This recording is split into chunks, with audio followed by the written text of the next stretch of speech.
арман орындала бермейді білесің бе, ендеше арманым деп ақылдама келесіде. Қалай сіндіресің пәк екеніңді өзгелерге, маған айтқаныңдай оларға да бересің бе?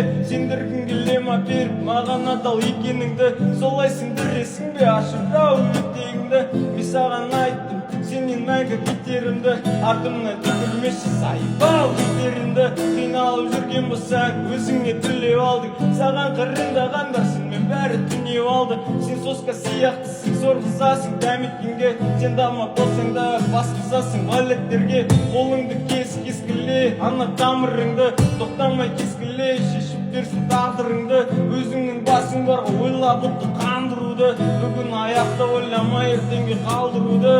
Айт, екеуміз сен қандай отбасы болсын, қандай ата-ана, ол арманның гүлі солсын. Балалы болғың келеді дедің, атаңның басы тәрбие бересің бе анасыз дейтін баспен. Аспаннан хаттары құлағыма кеп өкіреді, сені сүйетінімді даже менің анам біледі. Неге екенін әлі де мен де түсінбей жүрмін, бірақ та сенімен мәңгілікке қалғым келеді. Басқаларға қарап кейбіріне қызығам, оларға көп қарап өзімде қызғанам. Неліктен маған қызың жоқ деп айтады, өзімнің тормыз екенімді мен қалай мақтанам. Неліктен сен маған келмей кеттің, арасында келеді жігітіңді тепкім. Сонда да сендік менде жүрек жібермейді, бірақ та сенімен мәңгілікке қалдым.